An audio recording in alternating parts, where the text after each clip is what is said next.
Video class 10th के Hindi medium students के लिए है। इसमें मैंने चैप्टर 2 बहुपद के ऊपर ये वीडियो है। इंग्लिश में हम बहुपद को पॉलिनोमियल कहते हैं। इस चैप्टर के 2 भाग हैं। भाग 1 में 2 लेक्चर्स हैं, लेक्चर 1 और लेक्चर 2। भाग 2 में 2 लेक्चर्स हैं, लेक्चर 3 और लेक्चर 4। लेक्चर 1 में हम बहुपद के शून्यकों का ज्यामितीय ज्योमेट्रिकल अर्थ का अध्ययन करेंगे। मैं अब आपको चैप्टर 2 बहुपद, ये मेरा फर्स्ट लेक्चर है। किसी भी बहुपद के शून्यक, उनका ज्योमेट्रिकल मीनिंग क्या है, वो मैं आपको समझाने लगी हूँ। मैं लिख देती हूँ यहाँ पर हम लोग क्या करने लगे।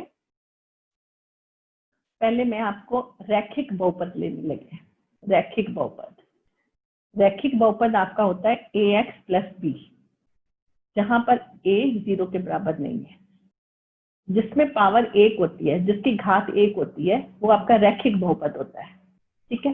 और a 0 नहीं होना चाहिए। अगर a 0 हो जाएगा तो ये एक अचर संख्या हो जाती है, अचर पद हो जाता है। ठीक है। तो ये रैखिक बहुपद को हम ये लेते हैं। इसको नाम दे दो px का, ax + b। इसके आप अगर शून्यक निकालोगे तो शून्यक मान लो k px का शून्यक है, तो इसका मतलब p के क्या हो जाएगा 0। इसका मतलब a k + b हो जाएगा 0। तो a के आपके पास आ जाएगा -b, तो k आ जाएगा -b/a। इसका मतलब -b/a ax + b का शून्यक है। अगर इसको इसमें रखोगे तो ये 0 बन जाता है, तो ये नंबर इसका शून्यक है। अब मैं इसी का अगर मैं इसका ग्राफ बनाती हूँ, तो एक एग्जांपल ले लेते हैं। मान लो px, मैं ये एग्जांपल वही ले रही हूँ जो आपकी बुक में एग्जांपल दिया हुआ है। आपका बुक में एग्जांपल है px = 2x + 3। इसका मतलब y = 2x + 3। तो अगले पेज पे मैं आपको इसका ग्राफ बना के दिखाने लगी। अब इसके पॉइंट्स लेते हैं। अगर x -2 लेते हो, y आपके पास -1 आ जाएगा। x अगर आप 2 लेते हो तो y आपके पास 7 आ जाएगा। तो इन 2 पॉइंट से आपका ग्राफ बन जाएगा। अब हमने यहाँ पर इसका ग्राफ बनाया, तो आपने क्या देखा, ये जो ग्राफ है ये एक सीधी रेखा होती है। ठीक है। और ये रेखा आपकी x एक्सिस को, ये आपका x एक्सिस है, ये आपका y एक्सिस है। ये x एक्सिस को किस पॉइंट पे काट रही है, -3/2 और 0 पे। इसका मतलब, और पीछे हमने देखा है कि यही इसका शून्यक था। तो शून्यक भी हमने लास्ट पेज में देखा कि शून्यक इसका क्या आया, -3/2। और ये x एक्सिस को कहां पर कट कर रही है, -3.2 पे। तो आपका ये जो पॉइंट होता है ये शून्यक ही होता है। तो मैं आपको लिख देती हूँ, y = 2x + 3 का ग्राफ x अक्ष को कहां पर प्रतिच्छेद करता है, -3/2 और 0 पर प्रतिच्छेद करता है। तो आपने क्या देखा, जो उसका शून्यक होगा वो आपका, जहां पर ये ग्राफ x एक्सिस को जहां कट कर रहा है, उसका जो x निर्देशांक होगा वो होगा। अब आपका ये अब इसको एक जनरल रूप में देखते हैं, ax + b, जहां पर a 0 के बराबर नहीं है। ये आपका एक रैखिक बहुपद है। इसका मैं अगर ग्राफ बनाऊंगी तो वो एक सरल रेखा बनेगा। और ये जो सरल रेखा होगा, ये जो x एक्सिस पे कट करेगा, जिस पॉइंट पे वो कट करेगा वो इसका शून्यक होगा। और इसका मतलब इसका जो शून्यक होगा वो -b/a होगा। इसका मतलब ये x एक्सिस को इस पॉइंट पे कट करेगा और ये इसका शून्यक होगा। इसका एक और मतलब यह है कि इसका सिर्फ एक ही शून्यक है, जो उस बिंदु का x निर्देशांक होगा। द्विघात बहुपद के किसी शून्य का ज्यामितीय अर्थ हम लोग डिस्कस करने लगे हैं। मैं लिख देती हूँ यहाँ पर, मैं इसका भी बुक का एग्जाम्पल लेने लगी हूँ। इसके शून्य निकालते हैं। इसका मतलब px = 0 लिखेंगे, तो x² minus 3x minus 4 = 0, x² - 4x जमा x माइनस 4 = 0, x कॉमन ले लो, x minus 4 plus x minus 4 = 0, x minus 4 common, x plus 1 = 0, तो x माइनस 4 0 और x प्लस 1 0, तो x = 4 और x = -1। ये दो इसके शून्य का आ गए, 4 और -1 इसके शून्य का आ गए। ठीक है, अब मैं इसका ग्राफ बनाने लगी हूँ। ये आपके पास y आ जाएगा x² माइनस 3x माइनस 4। तो मैं वही पॉइंट्स लेने लगी हूँ जो आपकी बुक में लिए हुए हैं, ताकि आपको थोड़ा सा ज्यादा बुक पढ़ो तो आपको समझ आ जाए कि हम क्या कर रहे हैं। -4, तो ये आपकी y की वैल्यू 6 आ जाएगी। इसमें कैलकुलेट करके आप देख लो। अगर x की वैल्यू -1 लेंगे तो ये 0 आ जाएगी। अगर x की वैल्यू 0 लेंगे तो ये -4 आ जाएगी।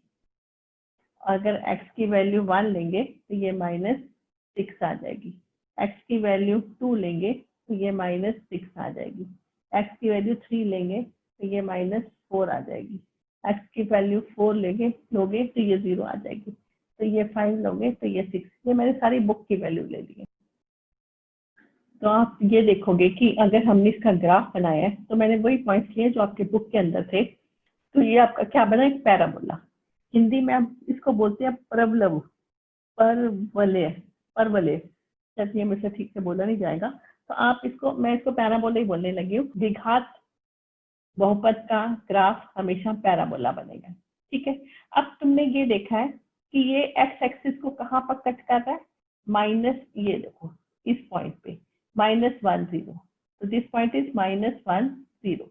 मैं दोबारा से लिख देती हूँ। और दूसरा कट कर रहा है 4 0 पे, ये आपका 4 0 पे। तो ये आपके शून्य हो गए। हमने अभी निकाला कि 4 और -1 इसके शून्य है। इसका मतलब 4 और -1 इसके शून्य है। इसका मतलब पैराबोला आपको एक्स एक्सिस पे जहां कट कर रहा है, एक्स एक्सिस को जिस पॉइंट पे कट कर रहा है वो इसके शून्य का है। और यहाँ पर इसके कितने शून्य का है, 2 शून्य का है। ठीक है, तो अब मैं आगे आपको बताने लगी हूँ कि अब किसी द्विघात बहुपद के कितने शून्य हो सकते हैं। 2 भी हो सकते हैं, 1 भी हो सकता है, कोई शून्य भी नहीं हो सकता।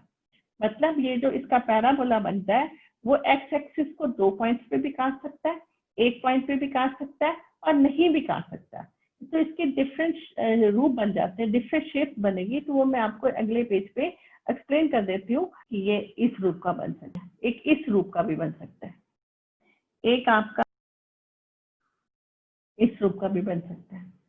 ठीक है, अब ये आपका एक आपका ये भी बन सकता है, आपका ऐसे भी बन सकता है।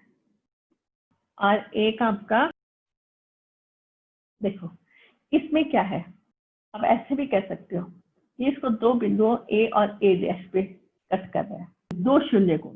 ये भी इसको 2 बिंदुओं पर कट कर रहा है, एक ए है, एक ए डैश है। तो ए और ए डैश यहाँ पर संपाती होकर एक बिंदु ए हो जाते हैं। तो ये ए बिंदु है, इसका एक शून्य होगा। ठीक है, यहाँ पर भी बिंदु ए और ए डैश संपाती हो जाते हैं, तो ये भी एक शून्य को। इसमें इसका कोई शून्य नहीं है। ये अब एक्स एक्सिस को किसी पॉइंट पे कट ही नहीं कर रहा, तो इसका कोई शून्य नहीं है। ये मेरा दूसरा लेक्चर है। इसमें मैंने बहुपद के शून्यकों और गुणांकों के संबंध के बारे में बताया है। तो रैखिक बहुपद के गुणांक और शून्यकों में संबंध, उसके बारे में मैं बताने लगी हूँ। और फिर बहुत इंपॉर्टेंट है हमारा द्विघात बहुपद के गुणांकों और शून्यकों में संबंध। वो हमारा एग्जामिनेशन पॉइंट ऑफ व्यू से बहुत इंपॉर्टेंट है। ठीक है, तो पहले मैं आपको रैखिक बहुपद के गुणांकों और शून्यकों में संबंध बताने लगी। अब हमारा रैखिक बहुपद है ax + b, इसको px का नाम दे दो। ये हमारा एक रैखिक बहुपद है। a not equal to 0। मान लो k इसका शून्यक है, इसका मतलब pk इज इक्वल टू 0, इसका मतलब ak plus b is equal to 0, इसका मतलब ax प्लस b का शून्यक है। अब ax प्लस b में px आपके पास है ax प्लस b, तो x का गुणांक क्या हो गया? गुणांक का मतलब x को किससे गुणा किया गया है? x का गुणांक हो गया a और b आपके पास हो गया अचर पद। अब हमने शून्यक और इनमें गुणांक में हमने इनमें आपस में संबंध बताना है। इसका मतलब ax प्लस b का शून्यक हो गया आपके पास माइनस b बाय a, और b आपके पास क्या है? b आपके पास अचर पद है और a आपके पास x का गुणांक है। तो ax प्लस b का जो शून्यक आएगा वो आपके पास माइनस अचर पद और x का गुणांक होगा। एक एग्जांपल देती हूँ, अगर मेरे पास 3x प्लस 5 एक बहुपद दिया हुआ है, तो इसका शून्यक क्या होगा? इसका शून्यक आपके पास आ जाएगा माइनस अचर पद 5 और x का गुणांक 3, ये आपका इसका शून्यक आ जाएगा। 4x माइनस 8 इसका शून्य क्या आएगा? शून्य किसका आ जाएगा? माइनस लगाओगे अचर पद माइनस 8 बटा 4, तो 8 बटा 4 मतलब 2, तो इसका शून्य आ जाएगा 2। तो ये इनमें संबंध होता है, शून्यक और गुणांकों के बीच में संबंध है। अब मैं आपको द्विघात बहुपद के गुणांकों और शून्यकों में संबंध इसके बारे में बताने लगे। हमारा जो द्विघात बहुपद आता है वो आता है ax की 2 प्लस bx प्लस c। तो हम ये आपका द्विघात बहुपद ले लेते हैं। इसके गुणांक क्या हुए? इसके गुणांक हो गए x की 2 का गुणांक हो गया a, x का गुणांक b और c आपके पास आ गई अचर पद। अब मुझे इसके शून्य के बारे में हमने बात करनी है। तो मान लो अल्फा और बीटा px के शून्यक है, तो हमने 9th में पढ़ा था x minus alpha x minus beta, ये आपके px के गुणनखंड होंगे। इसका मतलब आपके पास जो px होगा ये किसके बराबर आ जाएगा? k x minus alpha x minus beta. अब आप बोलोगे कि ये क्यों k को मैंने क्यों लिखा है? ये मैं आपको अगले पेज पे समझाऊंगी कि यहाँ पर k हम क्यों लिखते हैं, बट अभी आप जरा इसको समझने की कोशिश करो कि यहाँ इसको आगे कैसे करना है। हमने गुणांकों और शून्यकों में संबंध कैसे ज्ञात करना है। ये आपके पास k x की 2 minus beta x minus alpha x plus alpha beta, k x की 2 माइनस कॉमन आ गया, बीटा प्लस अल्फा, ये x कॉमन ले लो, इन दोनों में से x कॉमन ले लिया, प्लस अल्फा बीटा। ये आपके पास आ जाएगा, k को इससे गुना कर दो, k x की 2 minus k alpha plus beta x plus alpha beta. अब यहाँ पर आप ax की 2 जमा bx जमा c लिख दो। अब इसके गुणांक को इसके गुणांक के साथ कंपेयर करो, इसके गुणांक को इसके गुणांक के साथ कंपेयर करो, और इसके गुणांक को इसके गुणांक के साथ कंपेयर करो। हम कर सकते हैं ऐसे। अब इसका मतलब x की 2 के साथ a लिखा हुआ है और यहाँ पर x की 2 के साथ k लिखा हुआ है, तो आप लिखोगे कि a बराबर में k के है, ठीक है। इसी तरह x के साथ b लिखा हुआ है और x के साथ माइनस k ब्रैकेट में अल्फा प्लस बीटा लिखा है, तो आप इनको लिख सकते हो ऐसे कि b किसके बराबर हो गया, ये हो जाएगा minus k alpha plus beta. इसी तरह से c आपके पास आ जाएगा, यहाँ पर k आएगा, यहाँ पे ये आपके पास आ जाएगा k अल्फा बीटा, ठीक हो गया। अब इस k की जगह आप a लिख सकते हो, इस k की जगह आप ये लिख सकते हो, तो ये b हो जाएगा minus a alpha plus beta. तो इसका मतलब इसको इसके नीचे ले आओगे, minus b by a alpha plus beta. इसी तरह से इस k की जगह a लिख दो अल्फा बीटा, तो c बटा a is equal to alpha beta आ गया।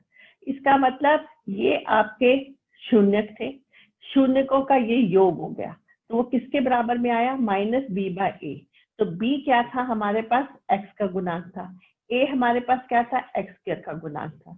तो इसको हम ऐसे लिख सकते हैं, अल्फा प्लस बीटा बराबर में माइनस b बाय a, और अल्फा प्लस बीटा हो गया शून्यकों का योगफल, शून्यकों का योगफल। तो वो किसके बराबर आ गया, माइनस b को मैंने अभी बताया x का गुणांक, तो माइनस x का गुणांक बटा x स्क्वायर का x की 2 का गुणांक। इसी तरह शून्यकों का हमारे पास अल्फा बीटा क्या था, c बाय a, तो इसका मतलब शून्यकों का गुणनफल किसके बराबर में हो गया, c हो गया अचर पद और नीचे हो गया x की 2 का गुणांक। ये संबंध है गुणांकों में और शून्यकों में, ठीक है। फिर से देख लो, मैं इस क्वेश्चन के अंदर आपको द्विघात बहुपद के गुणांक और शून्यकों के संबंध के बारे में बताने लगी। तो आपने एक जनरल वो ले लेना, द्विघात बहुपद ax square plus bx plus c। तो x स्क्वायर का गुणांक हो गया a, x का गुणांक हो गया b और c हमारी अचर पद हो गया। तो ये हमारे गुणांक है। अब आ जाओ शून्यकों पे, तो अल्फा बीटा पी एक्स का शून्यक ले लो, ठीक है। तो इसका मतलब x minus alpha x minus beta P x के गुणनखंड हो जाएंगे। अगर ये गुणनखंड है तो हम बहुपद को, द्विघात बहुपद को ऐसे लिख सकते हैं, बराबर में k x minus alpha x minus beta. अब पहले x माइनस अल्फा और x माइनस बीटा को गुना करो, तो वो आपको सबको मल्टीप्लाई करना आता है। मल्टीप्लाई करने के बाद ये x स्क्वायर आ जाएगा, ये इसमें माइनस कॉमन लोगे तो beta plus alpha, x common ले लोगे तो ये आ जाएगा प्लस अल्फा बीटा। फिर k से इसको सबको गुना कर दो, फिर दोनों तरफ गुणांकों को आप कंपेयर कर सकते हो। उनको कंपेयर को हिंदी में क्या बोलते हो आप, चलो कंपेयर ही करोगे, मतलब x स्क्वायर का a गुणांक है, x स्क्वायर का k गुणांक है, आप इनको बराबर लिख सकते हो। x का गुणांक b है, x का गुणांक minus k alpha plus beta है, उनको भी आपस में बराबर लिख सकते हो। इसी तरह से आप इधर अचर पद है, ये भी अचर पद है, इनको भी आप आपस में बराबर कर सकते हो। तो यहाँ पर इस k को आप a ले लो, ठीक है, इस k की जगह आपने a लिख दिया, तो अल्फा प्लस बीटा आ जाएगा आपके पास। इसी तरह इस k को a ले लो, यहाँ इससे आपने वैल्यू पुट की है, तो वो भी आपके पास आ जाएगा, alpha beta c by a आ जाएगा। इसका मतलब alpha plus beta minus b by a आया, alpha beta is equal to c by a आया। आपको यही याद रखना है, इसका हमारा यूज है, इसको हम इस्तेमाल करेंगे सम सॉल्व करने के लिए, सम्स को हल करने के लिए हम इनका इस्तेमाल करेंगे, इनका यूज करेंगे, ठीक है। तो हमारा जो मेन फॉर्मूला बनता है वो अल्फा प्लस बीटा बराबर में minus b by a, alpha beta बराबर में c बाय a। तो इसको हिंदी में अगर बोलोगे तो शून्यकों का योगफल बराबर में माइनस x का गुणांक बटा x की 2 का गुणांक, और शून्यकों का गुणनफल हो गया अचर का बटा x की 2 का गुणांक। अब अगले पेज पर मैंने ये k क्यों लिखा है, इसको हम थोड़ा सा डिस्कस कर देते हैं। मैं आपको बता देती हूँ ये के क्यों लिखा जाता है, ताकि आपको लगे कि आप क्वेश्चन पूछते हैं बच्चे कि वाई हम लोग ये के क्यों लिखते हैं। ठीक है, अब देखो ए एक्स की 2 जमा बी एक्स जमा सी को हमने क्या लिखा, के x minus alpha x minus beta. ठीक है, मैं कोई सा एक एग्जांपल ले लेती हूँ। चलो एग्जांपल हम ले लेते हैं एक्स की 2 माइनस 3x माइनस 4। ठीक है, जो हमने पिछले लेक्चर 1 में लिया था वही एग्जांपल ले लेते हैं बहुपद का। ठीक है, इसके जीरोस हमने क्या बनाए थे वहां पर, तो इसको हमने हल किया था x square minus 4x plus x minus 4। तो कॉमन लेने के बाद ये x माइनस 4 और यहाँ से x माइनस 4, तो ये आ गया था x माइनस 4 और x प्लस 1। तो इसके हमारे शून्य क्या निकले थे, 4 और -1। ठीक हो गया। अब अगर मैं इसको 2 से गुना कर दूं इसी को, तो ये आपके पास आ जाएगा। इसके फिर से यही शून्य निकलेंगे, 2x माइनस 4 x प्लस 3 1 ऐसे लिखा जाएगा। शून्य किसके हो जाएंगे, वही 4 और -1। ठीक है, अगर मैं इसको 3 से गुना कर दूं x square minus 3x minus 4, तो इसके फिर से शून्य तो यही रहेंगे ना, x माइनस 4 ये ऐसे लिखा जाएगा। तो शून्य किसके फिर से यही आएंगे, 4 और -1। ये नंबर किसी से भी मल्टीप्लाई होता जाए, शून्य का आपके वही रहेंगे।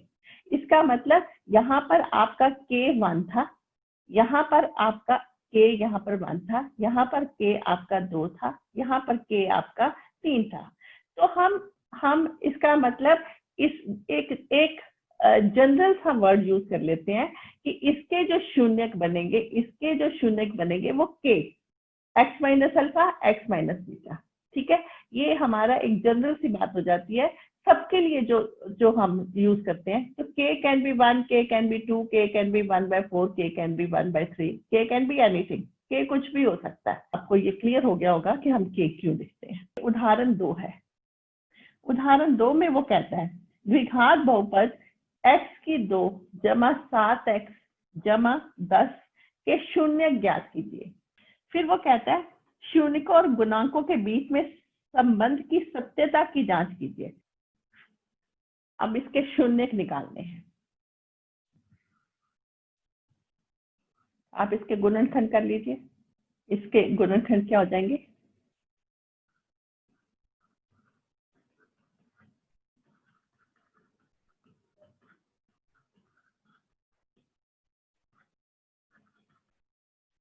x जमा 5 और x जमा 2। तो इसके शून्य हो जाएंगे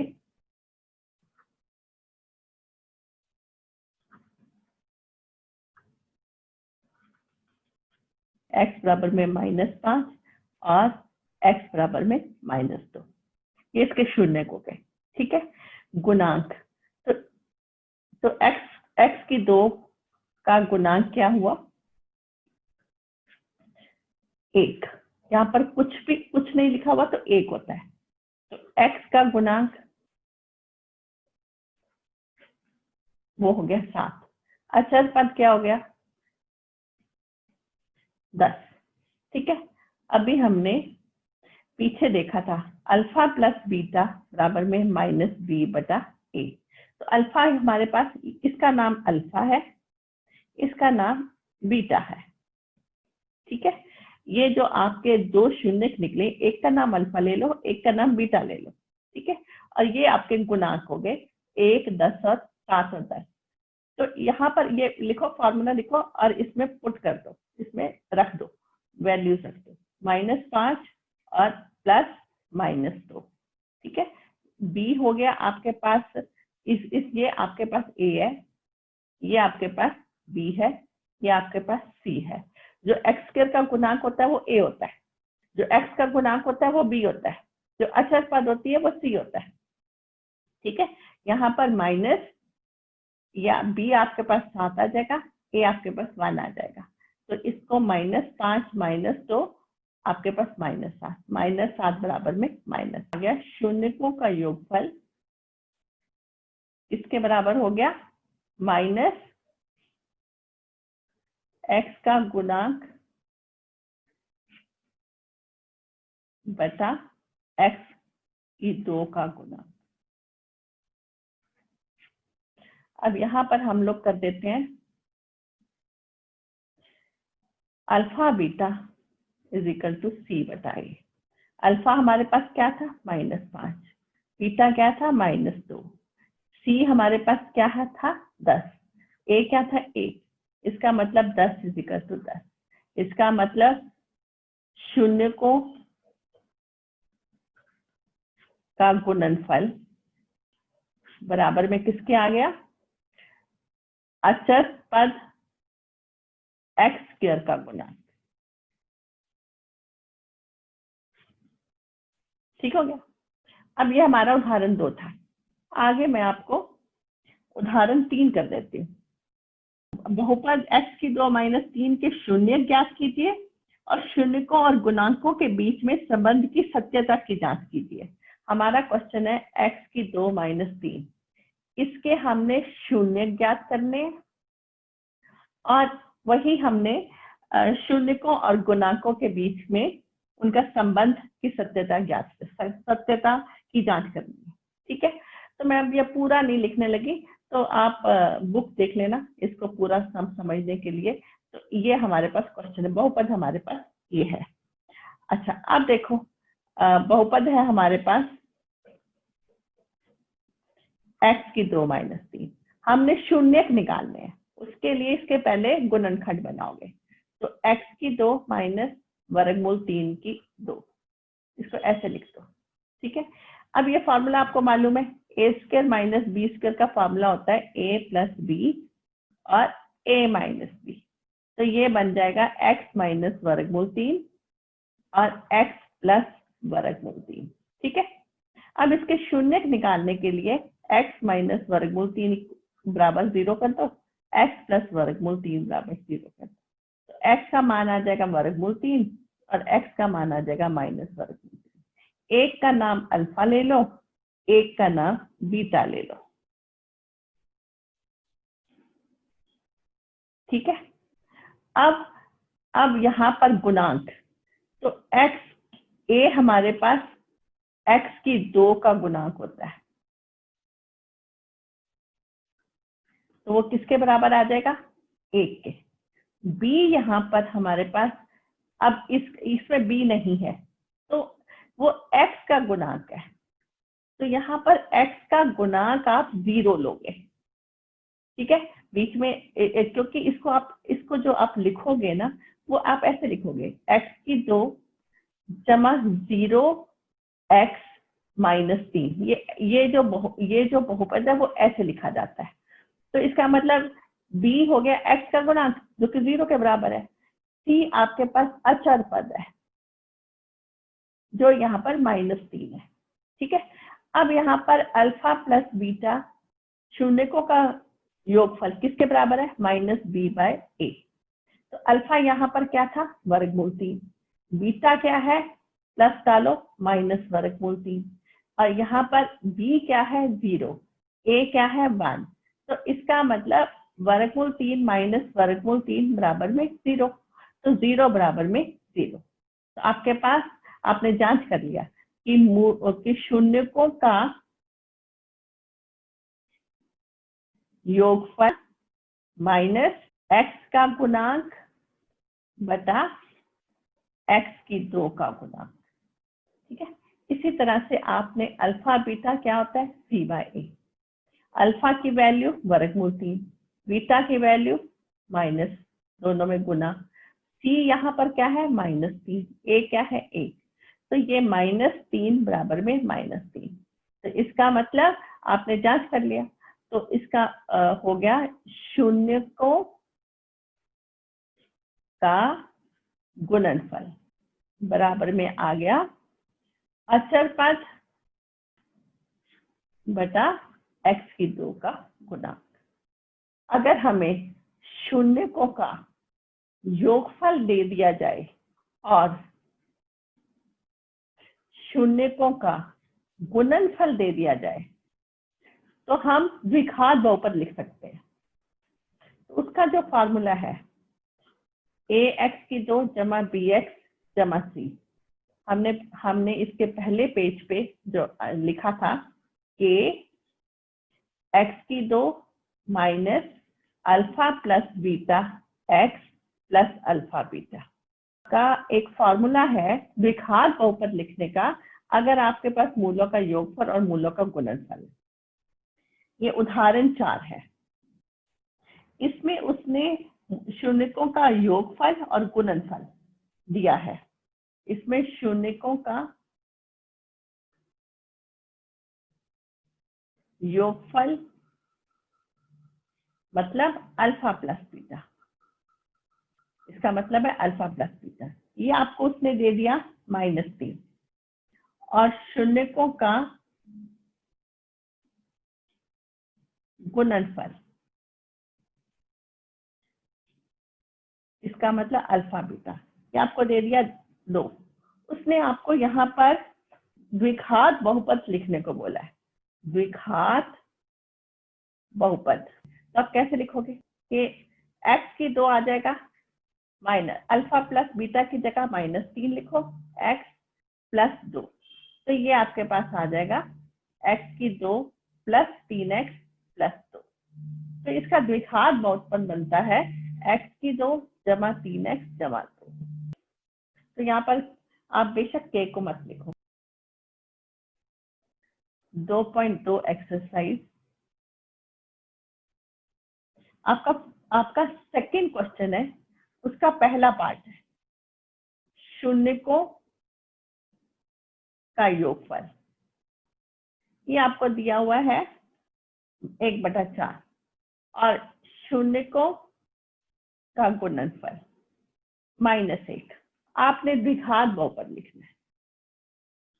आप कैसे लिखोगे? तो आप लिखोगे कि x2 minus alpha plus beta x plus alpha beta, ठीक है। के x2 minus alpha plus beta की जगह 1/4 आ जाएगा और अल्फा बीटा की जगह आपका -1 आ जाएगा। ये आपके पास आ जाएगा x2 माइनस 1/4x माइनस 1। आप इसका एलसीएम ले लो, 4 आ जाएगा, यहाँ पर आएगा 4x2 माइनस x माइनस 4। तो ये आपका 1/4 बाहर आ जाएगा। तो ये जो 1/4 है वो समझिए k है, ठीक है। तो इसका जो बहुपद बनेगा वो 4x2 माइनस x माइनस 4। ये समझ लीजिए ये k/4 हो गया, तो ये आपका बहुपद हो गया। तो आप इसको आप नहीं लोगे तो आंसर में आप सिर्फ 4x2 माइनस x माइनस। देखिए अगर आपके पास मैं अल्फा दे दूं 5 और बीटा दे दूं 2, तो मैं आपको बहुपद बनाने के लिए बोलूं, तो आप बहुपद कैसे बनाओगे? x² minus alpha plus beta x plus alpha beta. तो बेशक k नहीं लिखना चाहते तो मत लिखिए। तो यहाँ पर x2 माइनस, यहाँ पर अल्फा 5 है, अब योगफल नहीं दिया हुआ, सिर्फ आपको शून्य दिए हुए हैं। तो यहाँ पर 5 और 2x प्लस 5 गुना 2। तो आपने ध्यान रखना है कि आपको योगफल दिया जाता है कि आपको सिर्फ शून्य दिए जाते हैं। शून्य दिए गए तो एक का नाम अल्फा है, आपके पास 2 शून्य है। शून्य का आपके पास है 5 और दूसरा शून्य का 2। तो इसका मतलब एक अल्फा एक बीटा है। तो आपने फॉर्मूला लिखना है, उसमें वैल्यूज पुट करनी है, तो आपके पास ये आ जाएगा। यहाँ पर चैप्टर 2 बहुपद का भाग 1 समाप्त होता है और बहुपद भाग 2 में मैंने बहुपदों के लिए विभाजन एल्गोरिथम तथा 4 घात वाले बहुपद के शून्यकों के बारे में बताया है।